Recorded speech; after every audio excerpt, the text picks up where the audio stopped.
Good morning, everyone. Welcome back to a professional match of StarCraft 2. It's the Monday over here in the Netherlands, and what better way than to start this week than with some top-level StarCraft 2. I've got myself a little bit of tea.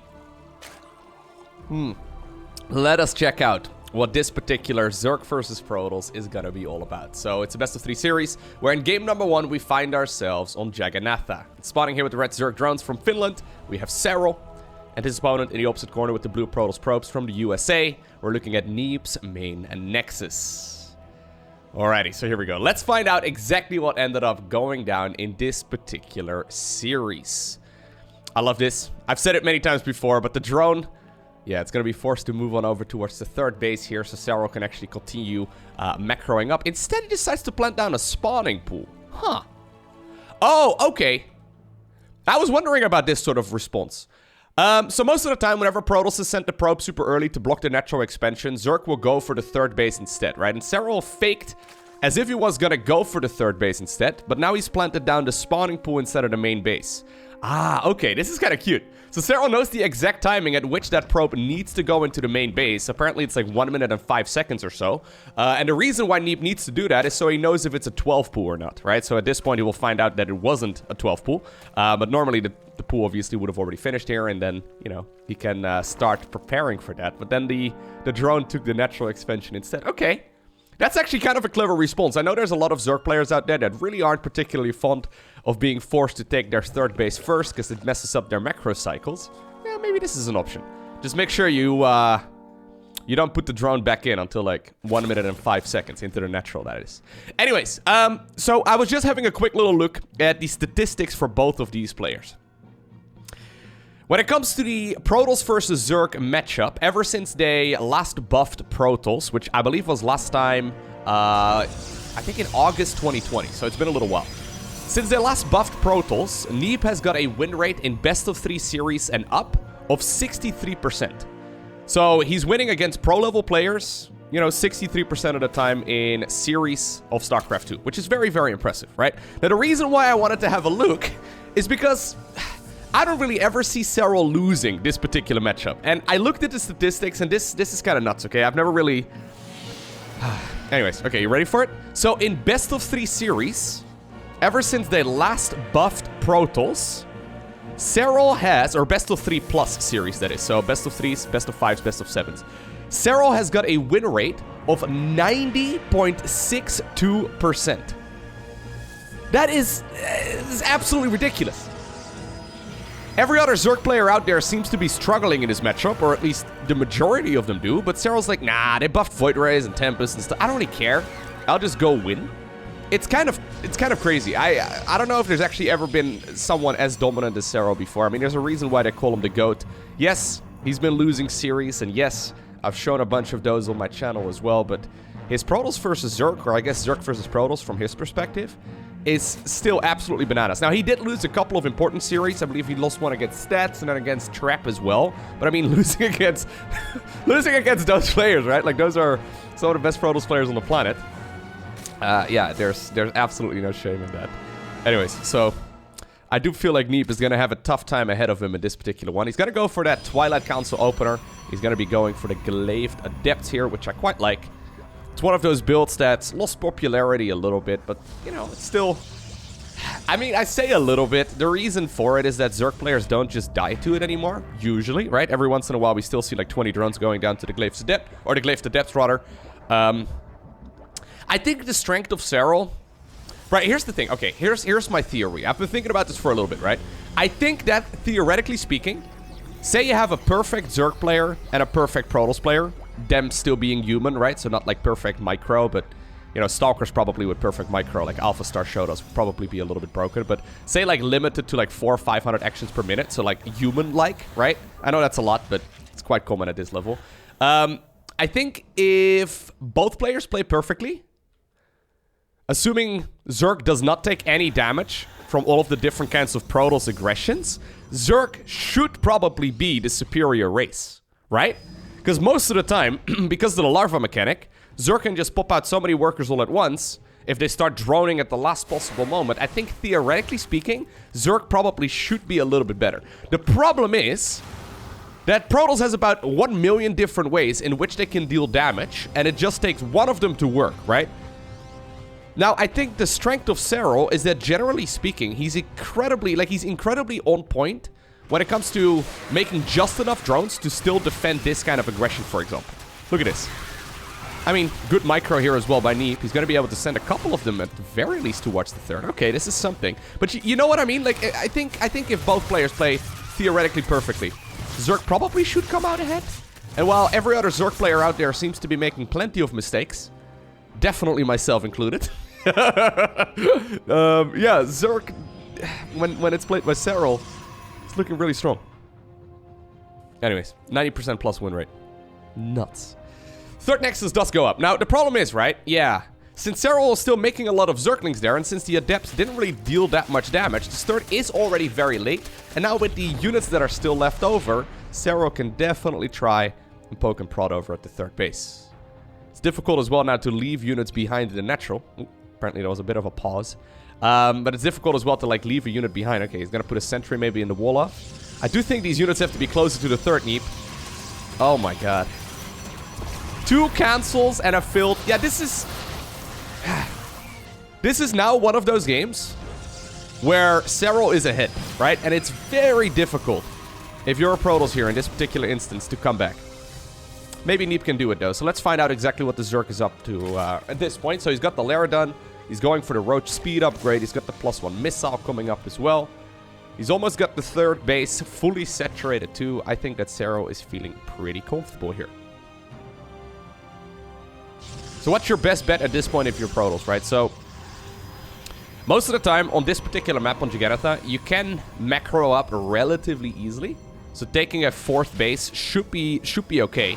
I do think in the late game, Protoss is probably ever so slightly favored. Yeah, once again. Maybe not against Serral, but generally speaking, I do think Protoss late game is very strong. And in order to go for that mass Stargate transition, you do need 4 bases. At this point, though, what is exactly... Okay, so Neeb has got a robo facility. He's going Blink right now. He's got Twilight Council obviously done because he got Glaives. What is this? He's in... So normally the mid-game for Protoss comes down to Immortals and Archons. Right? If you want to be playing a robo-based mid-game. But in this particular case, all we saw coming out of the robo... Yeah, okay, now a robo bay is coming up. Alright. All we saw coming out of the robo was a warp prism and then also, I think, an observer or 2. Just 1, actually. And now he's going to be going straight into the robo base. So maybe he wants to go either Colossi against this, like, pretty Zergling heavy force. Yeah, I don't really like that too much. I think Disruptors probably makes a little bit more sense. This is a curious little attack, actually. I don't think Neeb wants to fight that much. Well, maybe he does. The problem is stepping on creep with an army like this is going to make it very difficult to go back home because this Zerg army is fast. So he did kill a little bit of creep. Maybe he can use this kind of push to leverage himself into a 4th Nexus. I wouldn't mind that. Can you go to the 4th? Mr. Probe, can you... I think that might be a pretty good idea. A couple of Banelings are morphing in the bottom right-hand corner. Okay, Serral is going to be going for the Centrifugal Hooks upgrade. So that's the Baneling speed one. The one that makes him roly-poly. Yeah, I think he wants to go for a 4th. So this was just a little bit of spring cleaning to try and slow down the Zerg's progression. So there is a 4th base done. But it doesn't really have that many workers on it yet. So it's only 70 drones at this point in total. I think the Banelings may very well be waiting until that upgrade is done. They snuck in there a little while ago. Well, they are going to be moving. As the Protoss player is moving on creep, I think that Serral is... Oh. Well, this is a good SimCity, actually. I think that Serral is probably... I think that Serral is probably hoping that the Protoss is preoccupied looking at these Stalkers and whatnot instead. Okay, yeah, it's going to be Disruptors. 4th Nexus does come up as well. This is kind of cool. So it's Glaive the Depths into a ton of Stalkers with sentries. I'm just wondering, though, what if this would have just been like a full-on Roach Ravager Link Flood? Because it's like a Protoss army that is lacking Immortals. It's lacking Archons. So just like a mid-game timing attack from Serral probably would have worked out quite well. Neeb doesn't know too much. I mean, this is really like the first time that he sees this base, if I'm not mistaken. So maybe a little bit of a gamble, but yeah, it is what it is. All right. So Serral hasn't really taken any damage in this game. He's been defending near flawlessly. It's got a big Baneling Ball happening right there on the right side of the map. There are a couple of disruptors out. 4th base is coming up, so Neeb really wants to hold on to this one. This is going to be the classic the 1-2 punch.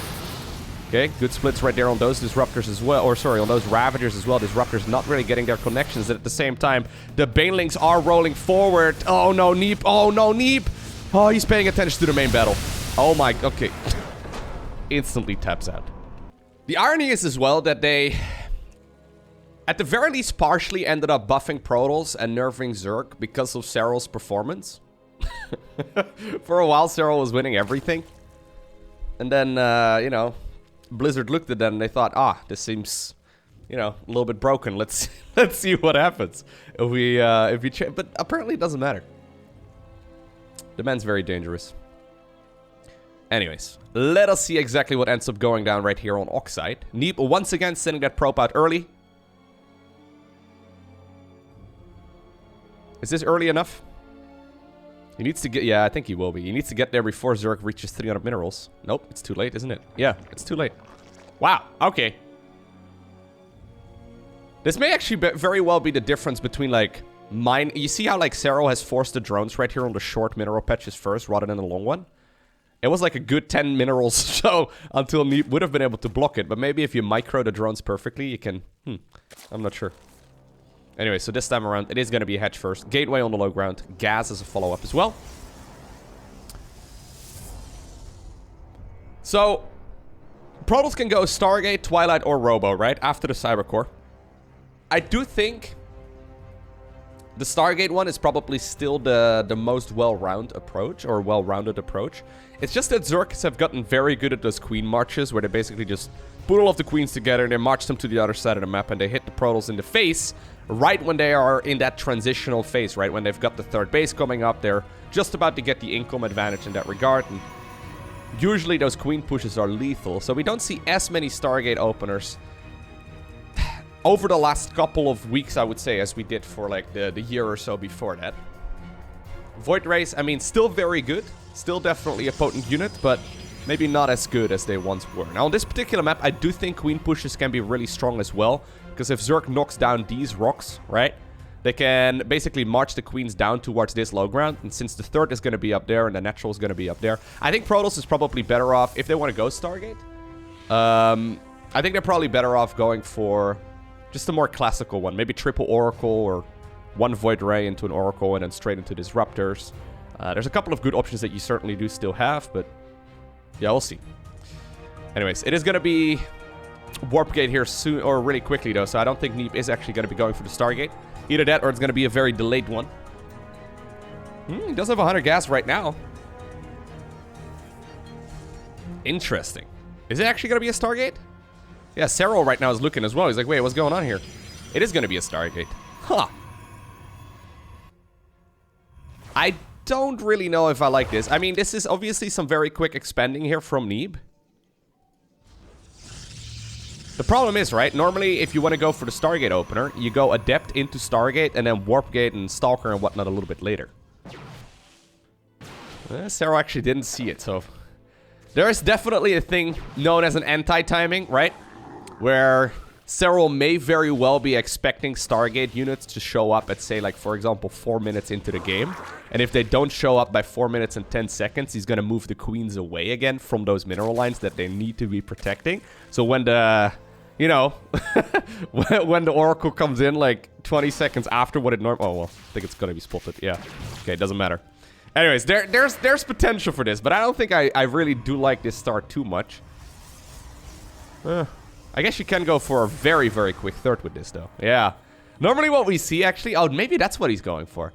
Normally what we see is we see a Void Ray and then into a 4-minute 3rd base. But this is now a couple additional Gateway units. So 2 Gateway units over here, 2 Adepts, and then a single Stalker. And then a 3rd Nexus at 350.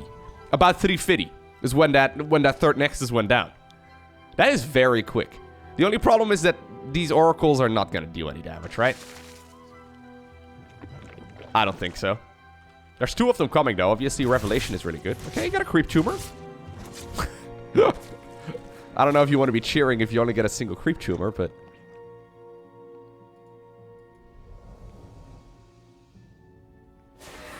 Okay.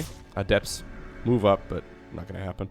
Spore Crawler's gonna finish up as well. I don't really... Oh, maybe another tumor. Ah, didn't get a tumor. Maybe you could try and sneak by it, but nah, not quite gonna happen. All right. So it's only 2 oracles. 2 oracles and 2 adepts. One thing they did change. Is that what he's gonna go for? If he's gonna use Revelation here, that would be awesome. Yeah, okay. I was wondering what this little hit squad of 4 units was gonna do. I've seen this once. Okay, now there's a couple more adepts. They basically halved the energy cost. So I'm talking like patch notes from a little while ago. There's quite a few adepts right now. But they basically halved the cost of Revelation. So it's basically this detection skill that these oracles have. However, it also lasts half as long. Meaning that it's not going to be as good against like Zerg's armies, right? However, it's going to be really good when you want to use it as a detector of creep tumors, which I quite like. It's one of those moves that we don't see too often. I would love to see him sniping a couple more tumors, actually.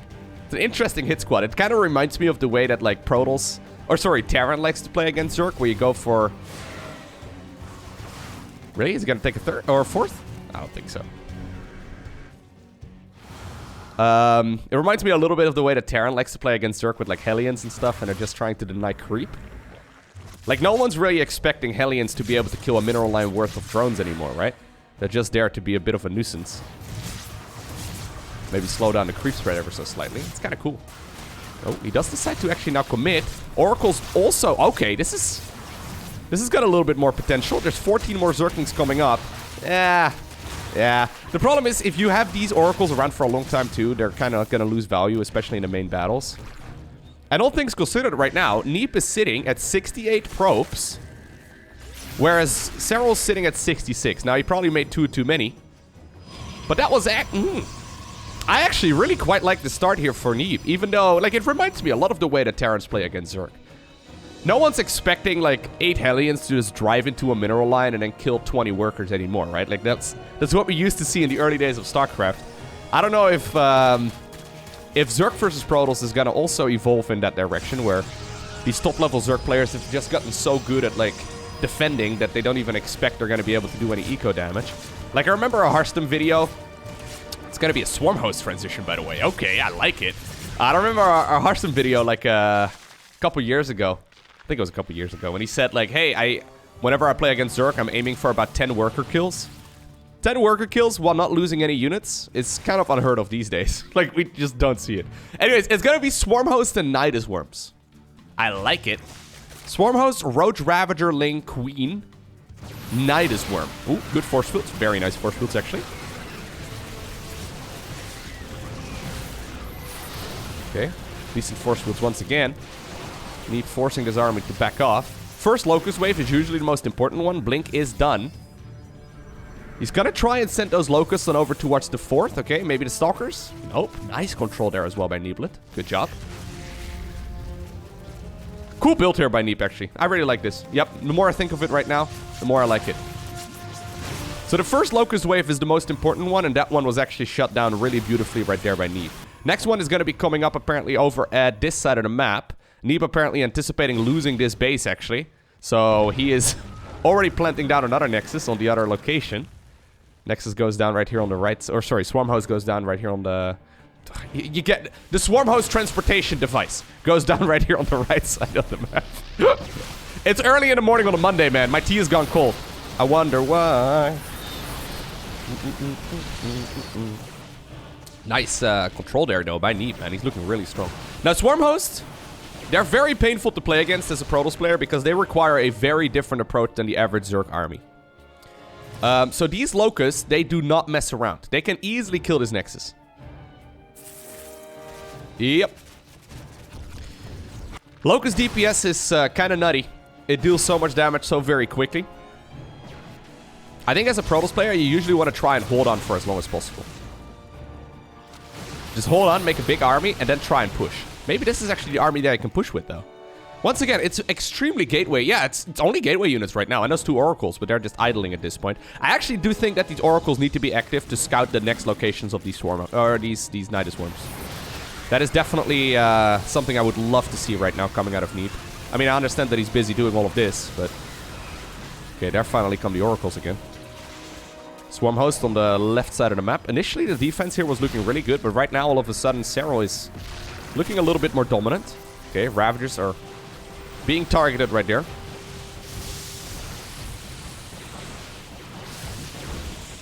So, fourth Nexus is coming up once more. Initially, he had 5 bases, and now he's only got 3 for, like, the last 2 minutes. Even though he defended that first Locust wave really nicely, yeah. So, the Locusts, obviously, they're just available whenever the cooldown is available. So, it doesn't, like, cost you any money or anything along those lines. It's just a lot of supply. And, obviously, you gotta pay for the Swarm host up front. While the Locusts have their cooldown, or while the Locust waves, rather, are on cooldown. This Zerg player is pretty vulnerable. It's a lot of Stalkers, man. He's playing a very Stalker-heavy army. Okay, this could be painful. This is a ton of damage that Protoss can definitely take. Oh my god, can he just go and kill the Nexus? I think he will. I think he will. At the same time, Serral was also defending that fight over here. He's going +1 melee. So he's seeing right now that it's going to be a very Stalker-heavy army. And Zerglings are actually really good against that. Okay, good Disruptor hit over there. I like that. So those probes that were previously mining the third base, they're now mining over at this base instead. This is still definitely an army, though, that Neeb can win with. As far as the supply count goes, he's looking really healthy. And Zerg definitely cannot fight this army head on. He needs more. Neeb, I think you need to go. I think you need to go. He's going centrifugal hooks. He's going +1 melee. Once those upgrades finish up, this is going to be much harder to push with. Once again, though, those Locust waves are being a pain in the butt, forcing this Protoss army to back off. I think there's an opportunity right now for Neeb to push. That's a lot of Banelings at this point. Well, when I said it like a minute ago. Okay, maybe not a minute ago. Yeah, he's just going to go full on Baneling. Ay. He's got 33 Banelings right now. He's making 35 more. It's like, what are you going to do against those, Neeb? Well, I guess try and hit him with a Disruptor. But once Baneling speed is done and +1 melee is done, which Banelings do benefit from, I feel like this is going to be a very hard push. It's a lot of Banelings, man. Oh my god, is that a lot of Banelings? I think he'd rather, like, change out those Roaches and Ravagers right. He's just making more. Ooh, Protoss looking for the wet dream of a hit. That's what Protoss wet dreams are made of, okay? Well, here come the slow Banes. Baneling speed, though, will finish up as this engagement properly gets underway. Stalkers are taking a ton of damage. At the same time, the Locust wave apparently did get cleaned up over at the third base of the Protoss. Or I guess, technically speaking, the fourth base. 70 Zerglings as a follow-up. Serral's got a lot of gas as well to make even more Banelings.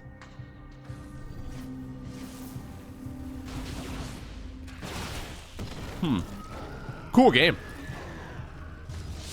Okay, that might be a little bit ambitious. that one, yeah, I think that one might be a little bit overly ambitious. So right now, guess what's happening on the other side of the map? Banelings are being morphed in. Okay. So,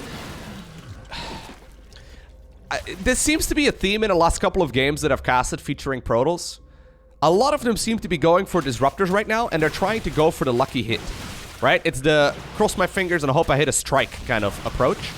While holding a bowling ball. It's very difficult, okay? Crossing your fingers while holding a bowling. Anyway, going for the strike, I mean, it's good. But I feel like consistently throwing 100 rather than always aiming for the 180 is probably better, right? Like, maybe the Disruptors are a little bit too hit or miss. Literally.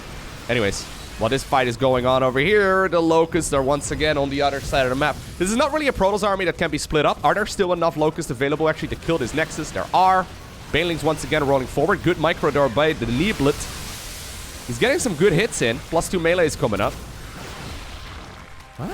Okay, a couple of the corrosive balls do finally connect. Man, these swarm hosts have got, like, so much value. Can we have a look? Yeah, resources lost-wise. I mean, it's still looking ever so slightly in favor of Protoss, but I can guarantee you, if it wasn't for those swarm hosts, it would have looked very different. Oh, come on. Come on, man. There you go, there you go, there you go. Nice. Loses one more Disruptor, though, because of that miscontrol. this Oracle. Now 11 kills. Alright, 12 kills. There you go. 13. Locust Wave. Right side of the map again. Base in the top left has been acquired by the Zerg player. That's almost like Serral shouting, "Get out of my game."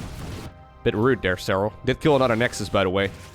And this is where Protoss players absolutely lose it, right? Where they're like, okay, everywhere I go, it's like playing whack-a-mole. I'm trying to shut down army like on the left and then an army's on the right, and they're like all over the place. No cancel. And with that, Serral plays, I mean, maybe not a flawless series, but it's Serral to a T. This is the way that the man approaches this particular matchup. At this point, I'm not even entirely sure who can stop Serral when he's really on point. I mean, we've seen him obviously play against Clem, and Clem definitely gives him a run for his money. Maybe even is slightly favored against him right now. But in this particular matchup, I feel like Serral's king. Anyways, hope you enjoyed watching this particular video. If you did, make sure you hit that like button down below. It takes about 1 second, but it might help this video get picked up by the YouTube algorithm. And obviously, if you want to see more, you can hit that subscribe button as well as the little bell icon so you get notified as soon as future videos go live. I mean, you can. You don't have to, but anyways, for now, thank you for watching. Have an awesome day. Don't forget to smile, and I'll see you once again in the next one.